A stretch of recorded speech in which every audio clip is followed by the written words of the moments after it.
Nhưng mà cái lệnh sell vàng các bạn hoặc cái lệnh buy vàng các bạn nó đang đi ngược xu hướng thì mình tin chắc với các bạn luôn, 100% mình tin chắc với các bạn luôn là các bạn không còn tâm trí nào nữa để các bạn thực hiện những công việc của bạn ở ngoài đời đâu.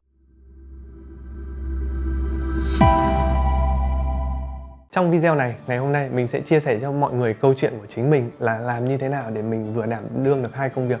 Thứ nhất là vừa có một công việc bên ngoài là một công việc full time, là một công việc ở ngân hàng. Và thứ hai nữa là mình vẫn đảm bảo được một công việc, mình vẫn là một trader Forex và mình vẫn đang kiếm được lợi nhuận từ cái thị trường này. Tất cả những cái điều này nó sẽ là những cái trải nghiệm thực sự của mình, những câu chuyện thực sự của mình và những cái lần từng trải của mình để mình có thể ngày hôm nay mình chia sẻ được cho mọi người là khi mà mọi người tham gia vào thị trường Forex này với một cái gọi là quan điểm, đó là nghề Forex này là một cái nghề tay trái, thì làm như thế nào để nó giúp cho các bạn cân bằng được giữa việc các bạn trade Forex và các bạn vẫn hoàn thiện tốt được những công việc ở ngoài đời các bạn. Và cái câu hỏi thứ hai nữa mình muốn trả lời cho mọi người là khi mà mọi người tham gia giao dịch Forex với một cái ý chí là chỉ là một công việc part time thôi và một cái nghề tay trái thôi, thì mọi người có thể kiếm được thu nhập từ cái việc làm này hay không, và mọi người có thể giàu được từ cái việc làm này hay không. Đấy là tất cả những cái gì mình muốn chia sẻ với mọi người trong cái video ngày hôm nay, và chúng ta sẽ bắt đầu video ngày hôm nay ngay sau đây. Đầu tiên mình sẽ muốn chia sẻ cho mọi người về câu chuyện của mình trước khi mình có những cái chia sẻ của mình về kinh nghiệm của mình. Thì đầu tiên là câu chuyện của mình. Thực ra hiện tại ở thời điểm hiện tại mình vẫn là một cái trader part time, tức là ngoài cái công việc là trader mình vẫn đang làm ở một cái ngân hàng ở Việt Nam, một ngân hàng khá lớn và với một cái khối lượng công việc nó không phải là nhỏ. Đó. Thì tại sao mình vẫn cân bằng được giữa cái công việc hiện tại và mình vẫn thực hiện được tốt những cái lệnh giao dịch của mình ở trên Forex và mình vẫn đang có những cái hiệu suất nó khá là cao và khá là ổn định. Thì mình hơn ai hết mình rất hiểu cái cảm giác của mọi người, đó là gì? Khi mọi người tìm đến với cái lĩnh vực này là mọi người đang muốn có thêm một cái nguồn thu nhập mới, một cái nguồn thu nhập để làm cho cuộc sống của mình nó tốt hơn. Đó, đúng không ạ? Tuy nhiên mình thực sự mình hiểu được cái cảm giác đó là gì? Khi mà các bạn đang đi làm, các bạn mất tập trung như thế nào khi mà các bạn đang có một cái lệnh đang treo ở đó, chưa khớp các bạn cũng đang rất là hồi hộp, đúng không? Và nhất là đối với những cái lệnh khớp rồi, cảm giác nó sẽ càng hồi hộp hơn gấp bội. Khi mà các bạn đang làm những công việc khác, các bạn đang được sếp giao những cái việc mà deadline nó rất là gấp, các bạn đang tham dự một cái cuộc họp rất quan trọng với cái đối tác, nhưng mà cái lệnh sell vàng các bạn hoặc cái lệnh buy vàng các bạn nó đang đi ngược xu hướng, thì mình tin chắc với các bạn luôn, 100% mình tin chắc với các bạn luôn là các bạn không còn tâm trí nào nữa để các bạn thực hiện những công việc của các bạn ở ngoài đời đâu. Các bạn sẽ không quan tâm đến công việc ở thời điểm hiện tại nữa đâu. Các bạn sẽ không quan tâm đến những đối tác họ sẽ bảo gì, và nhiều khi các bạn sẽ bị mất đi tinh thần rất là nhiều nếu mà các bạn đang có một cái lệnh thua lỗ. Đó là chưa kể rất nhiều trường hợp mà cái lệnh thua lỗ của các bạn nó là cái lệnh thua lỗ mà nó kiểu thua lỗ triền miên đấy. Thua lỗ triền miên mà nó thua lỗ về một số tiền rất là lớn, từ ngày này qua ngày khác, tháng này qua ngày tháng khác. Khi mà các bạn cứ chơi Forex liên tục mà các bạn không có một cái hiệu quả nào, mà cái các bạn cầm về chỉ là gì? Những cái khoản lỗ ngày càng lớn dần. Thì hơn ai hết, mình đảm bảo với các bạn là mình đã trải qua những cái cảm giác đấy rồi. Thực sự nó cảm giác rất là khó chịu. Mình vẫn nhớ những cái ngày mà mình đến cơ quan mình đi làm, nó như kiểu người mất hồn luôn và không có một chút nào tập trung vào công việc hiện tại nữa. Thực sự nếu mà những công việc đó bình thường các bạn chỉ làm mất khoảng nửa tiếng, 1 tiếng thôi các bạn xong, nhưng mà đối với những ngày đó thực sự nó là một cái cơn ác mộng. Bởi vì sao? Cái công việc mà nửa tiếng, 1 tiếng bình thường các bạn làm xong thì bây giờ các bạn phải mất đến 1 ngày, thậm chí 2 ngày các bạn làm xong. Bởi vì sao? Bạn không tập trung, mình không tập trung và mình ấy bị làm sai, làm đi làm lại, làm đi làm lại. Và hơn thế nữa, cái việc đó nó sẽ giảm uy tín của mình, mà nó trong mắt của những người sếp và trong mắt của những người đồng nghiệp của mình ấy, thì là mình là một người làm công việc đó nó không tốt. Thực sự nó rất là áp lực từ cái việc tài chính mà mình thua lỗ ở trên thị trường Forex này rồi, xong sau đấy áp lực từ đồng nghiệp, áp lực từ sếp, họ đánh giá mình thấp dần đi, mình không còn khả năng đối với cái công việc đó nữa. Thì đấy là những việc mà mình đã trải qua những cảm xúc đó. Và cái nữa đó là gì? Là làm sao để mình cân bằng được giữa cái cuộc sống gia đình hiện tại, tức là mình cũng vẫn phải có bố mẹ, có người yêu, có vợ chồng, con cái, đúng không ạ? Thì làm sao để mình cân bằng được những cái đó? Như trong rất nhiều cái video trước mình chia sẻ với mọi người về một phần cái cuộc sống của mình, đó là gì? Khi mà các bạn có những cái lệnh đó thì các bạn gần như là các bạn quên đi những cái khác, quên đi gia đình, quên đi bố mẹ, quên đi thậm chí là quên đi con cái của mình. Bởi vì sao? Bởi vì cái lúc đó các bạn tập trung duy nhất đó là gì? Đó là làm như thế nào đấy để cái lệnh của mình nó xanh, là làm như thế nào đấy để mình luôn theo sát được cái lệnh đó. Cái việc mà bỏ ăn, bỏ ngủ rồi cáu gắt với mọi người là cái việc mà xảy ra như cơm bữa. Đó, cái chuyện mà mình nghĩ là các bạn đang xem video này kể cả những bạn là đánh full time và các bạn đánh part time ấy, thì chắc chắn các bạn sẽ chia sẻ cảm giác với mình rất là nhiều, chắc chắn là như thế. Còn hiển nhiên đó là có cả những cái trường hợp nữa, mà những cái trường hợp nó rất đặc thù, có thể đấy là với mình thôi. Đó là gì? Là khi mà các bạn phải đi công tác ấy, đi công tác ở những cái vùng mà nó khá là xa, hoặc đi chi nhánh, hoặc là đi gặp khách hàng ở một vùng nó khá là xa, và trong điều kiện mà mạng internet nó chập chờn này, 3G, 4G nó rất chập chờn, thực sự cảm giác nó còn khó chịu hơn gấp bội. Bởi vì các bạn sẽ ước như là giá như là ở thời điểm đó thiết bị, cái điện thoại của bạn hay là cái laptop của bạn có một cái kết nối internet nó ổn định hơn, thì nó sẽ giúp cho các bạn vào thì những cái lệnh đó. Thứ nhất là nó nhanh hơn, nó không bị trượt giá này. Thứ hai đó là gì? Các bạn có đúng cái thời điểm đó để các bạn xử lý được cái lệnh đó của các bạn một cách an toàn nhất, một cách hoàn hảo nhất, đúng không? Bởi vì rõ ràng nhiều khi là mình đi lên một cái vùng nó không có internet, không có 3G, không có 4G gì đó, thì cái lệnh của các bạn ấy nó đang từ lệnh xanh nó chuyển thành cái lệnh đỏ. Nó là cái việc nó rất là có khả năng nó xảy ra, nếu mình không muốn nói là nó sẽ xảy ra, và nó đã xảy ra đối với mình rồi. Cảm giác rất là, thực sự rất là tồi tệ khi mà các bạn cảm thấy các bạn lãi được khoảng 500 đô, khoảng 10 triệu, 11 triệu. Và sau đấy các bạn chỉ bẵng đi khoảng nửa ngày bởi vì các bạn bận việc, các bạn bận gặp khách hàng. Và sau đấy cái lệnh từ lãi 500 đô đó nó thành cái gì? Nó thành âm tận 1.000 đô, 1.200 đô nếu mình nhớ không nhầm. Đó là cái cảm giác của mình khi mà mình đi làm và mình phải cân bằng với những cái công việc hiện tại, thì nó là như thế. Còn ngoài ra nó còn rất nhiều những cái rào cản khác và những cái việc khác mà chúng ta phải cân bằng, kể cả về cảm xúc, kể cả về thời gian. Bởi vì cứ mỗi khi các bạn bỏ thêm thời gian vào cái việc mà các bạn trading này, thì các bạn sẽ phải cắt bớt đi cái thời gian của bạn ở những cái mảng công việc khác và những cái mảng cuộc sống khác. Bởi vì sao? Bởi vì chắc chắn mọi người đều nhận ra được một cái đó là gì? Chúng ta đều có 24 giờ một ngày thôi, và nếu các bạn dồn cái thời gian cho cái việc trading này càng nhiều, thì thứ nhất là, một là các bạn phải bớt thời gian ở trong phần tập trung các bạn công việc đi, hoặc là các bạn bớt thời gian các bạn cho gia đình đi, hoặc là các bạn bớt thời gian cho chính cái việc chăm sóc bản thân của bạn đi, tắm rửa, ăn uống, ngủ nghỉ. Đấy, những cái khoảng thời gian các bạn thể bớt được. Và càng ngày nếu các bạn không làm những cái việc này nó một cách đúng đắn và có khoa học và có chiến thuật, thì nó sẽ thành một cái vòng lặp, và nó sẽ làm cho cái việc mà các bạn, từ cái việc các bạn định vào đây các bạn kiếm thêm một cái thu nhập coi như nó là một cái nghề tay trái, thì dần dần các bạn vào đây nó sẽ thành gì? Nó sẽ tạo cho các bạn một cái áp lực tâm lý rất là nặng nề và áp lực về tài chính rất là nặng nề. Vậy mình đã làm như thế nào để mình vượt qua được tất cả những cái giai đoạn đó, và để mình có được cái thời điểm ở hiện tại nó khá là ổn định và nó khá là cân bằng, thì mình sẽ chia sẻ cho các bạn 3 cái bước mà các bạn cần phải làm khi mà các bạn bước chân vào thị trường này, với cái quan điểm đó là một cái công việc part time. Đó, thì mình sẽ chia sẻ cho các bạn ngay sau đây. Điều thứ nhất mà mình muốn chia sẻ với các bạn là gì? Khi mà các bạn bước chân vào thị trường này và các bạn muốn cân bằng được mọi thứ, thì cái lời khuyên thứ nhất là sau khi tất cả mọi người đã tìm hiểu về thị trường, mọi người đã có kiến thức, mọi người đã có một phần nào đấy mọi người hiểu biết được về thị trường ở một cái mức độ nhất định, thì cái việc đầu tiên mọi người cần làm đó là gì? Mọi người nên sử dụng cái khung giờ phù hợp. Vậy cái khung giờ phù hợp theo các bạn, những cái khung giờ phù hợp đối với những người mà làm trader part time thì sẽ là những cái khung giờ nào? Thì đối với mình, đó là những cái khung giờ mình hay sử dụng để trade đối với những cái trader part time như mình, đó là gì? Mình sử dụng khung 4 giờ, khung 1 ngày và khung 1 tuần. Có những cái lý do sau đây tại vì sao chúng ta sử dụng những cái khung thời gian này. Thứ nhất, bởi vì khi mà các bạn sử dụng những cái khung thời gian này thì cái thời điểm mà, tức là cái tổng cái quỹ thời gian các bạn xem và các bạn cần phải tìm hiểu để phân tích cái chart ấy, nó sẽ ít hơn. Tức là các bạn có thể dùng mỗi ngày ấy, các bạn chỉ cần khoảng 1 tiếng hoặc thậm chí là nửa tiếng thôi để các bạn rà soát qua tất cả những cặp tiền hoặc những cái loại hàng hóa các bạn hay giao dịch, để mọi người chọn ra cái loại hàng hóa, loại tiền nào để cho nó phù hợp, và mọi người sẽ tìm cái thời điểm vào lệnh ở những cái khoảng thời gian tốt nhất. Đó là cái lý do thứ nhất. Cái lý do thứ hai đó là gì? Là ở những cái khung thời gian này thì những cái biến động giá nó sẽ xảy ra. Nhưng mà những cái vùng hỗ trợ, những cái vùng kháng cự chúng ta xác lập được do những cái đỉnh cũ, đáy cũ, do trendline hoặc do bất cứ một cái chỉ báo nào, nó đều có một cái sự tin tưởng nhất định, và tin tưởng mình nghĩ là nó sẽ mạnh hơn rất là nhiều so với những khung thời gian nhỏ. Ví dụ như những cái khung 5 phút, khung 15 phút hoặc khung 30 phút đó, nó sẽ có cái mức độ tin tưởng hơn rất là nhiều.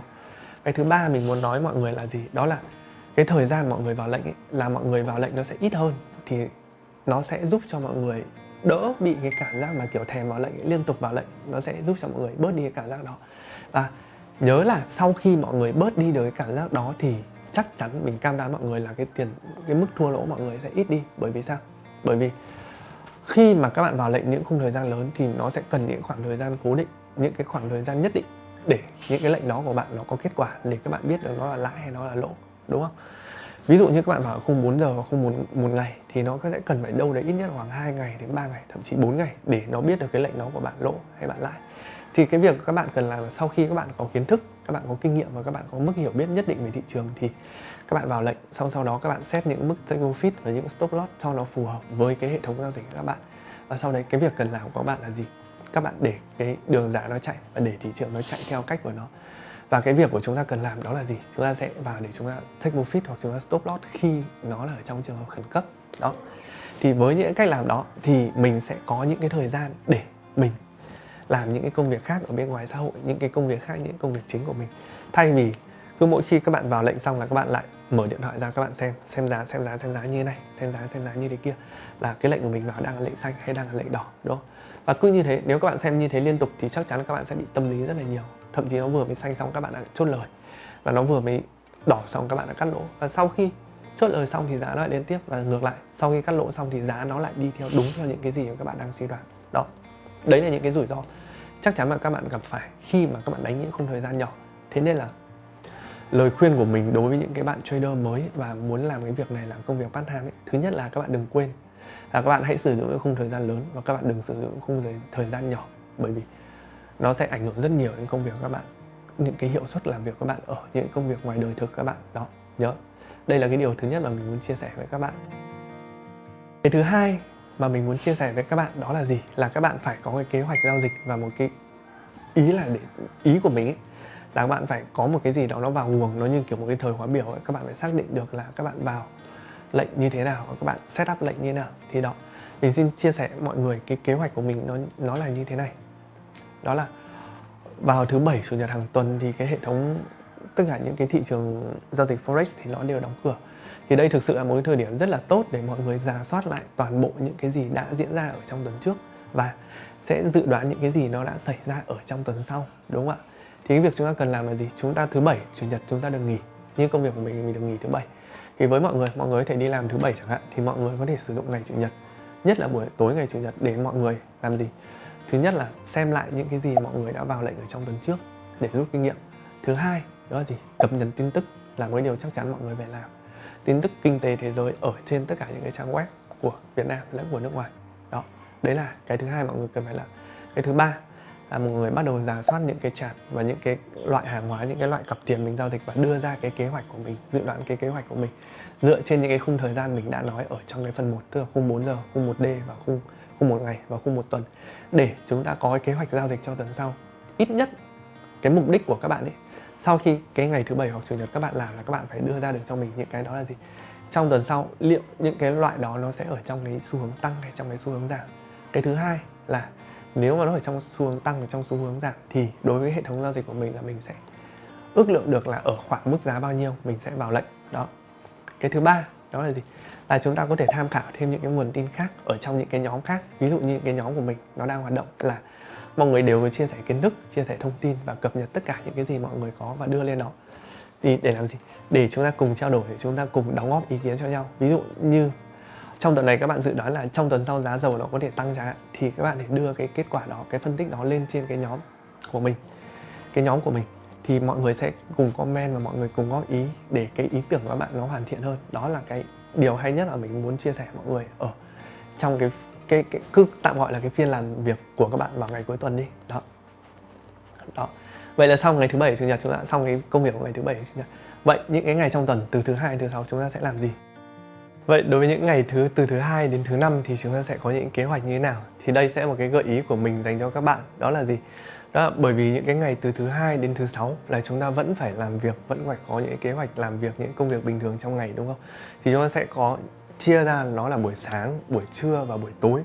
Thì buổi sáng là cái thời điểm mà mọi người trước khi đi làm ấy, thì mình nghĩ đây là cái thời điểm mà mọi người có thể tận dụng những cái buổi sáng hàng ngày ấy, để mọi người rà soát lại một lần nữa cái thị trường. Bởi vì chúng ta đã có những cái gì? Chúng ta đã có trong hôm thứ Bảy, Chủ nhật là chúng ta đã có xu hướng của cái tuần sắp tới, dự đoán là xu hướng tăng hay là xu hướng giảm rồi, đúng không ạ? Thì trong cái tuần, những cái ngày trong tuần tiếp theo ấy, thì chúng ta ví dụ thứ Hai, thứ Ba, thứ Tư, thứ Năm và thứ Sáu, chúng ta đầu mỗi ngày chúng ta rà soát lại thị trường và chúng ta tìm xem những cái điểm mà vào đẹp dự kiến ở trong ngày là những cái điểm nào dựa trên cái xu hướng lớn của cái tuần trước đó. Đó, đúng không ạ? Đó là cái thứ nhất mà gợi ý thứ nhất của mình muốn nói với mọi người. Cái thứ hai nữa là gì? Là bình thường là buổi sáng ấy, nó là những cái phiên châu Á thì thường là giá nó sẽ theo nhận xét của mình và theo quan sát của mình là cái giá nó thường nó chạy khá là chậm. Thế nên là ở trong cái khung này mình nghĩ là mọi người nên hạn chế mọi người vào lệnh ở cái khung này, bởi vì nó sẽ làm cho mọi người ảnh hưởng rất là nhiều đến cái tâm lý. Bởi vì sao?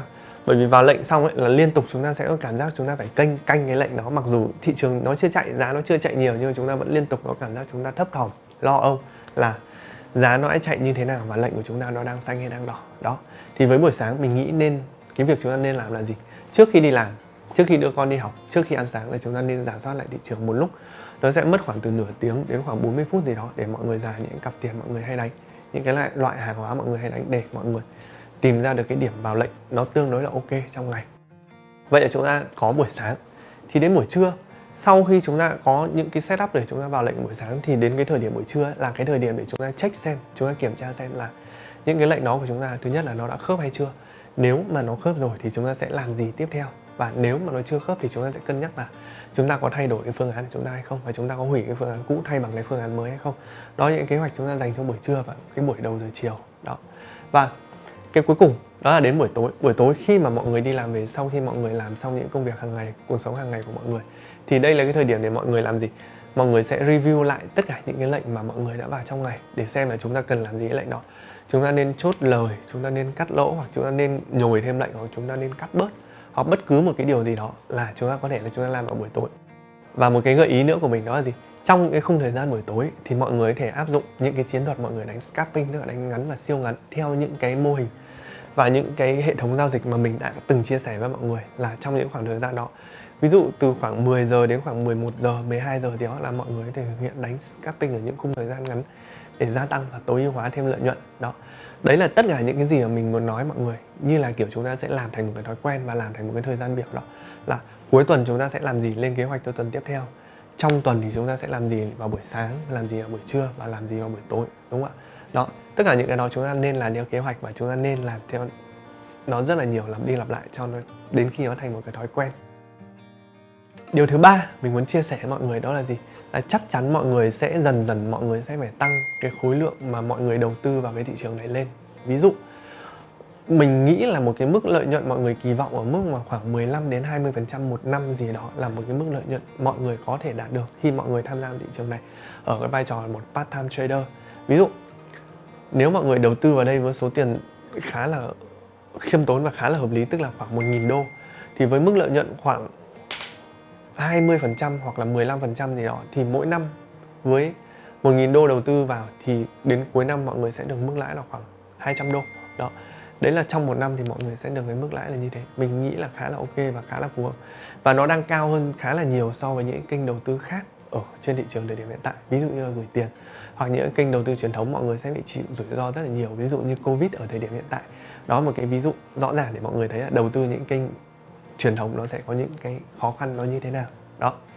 Vậy nếu mà chúng ta tiếp tục chúng ta cố gắng để chúng ta duy trì được cái tỷ lệ lợi nhuận của chúng ta như thế 15 đến 20% một năm trong vòng khoảng 20 năm liên tiếp, thì với 1.000 đô mà mọi người chỉ dùng cái tiền lãi đó mọi người đánh tiếp và mọi người không bổ sung thêm cái tiền gốc, thì với 1.000 đô thì mọi người sẽ có bao nhiêu?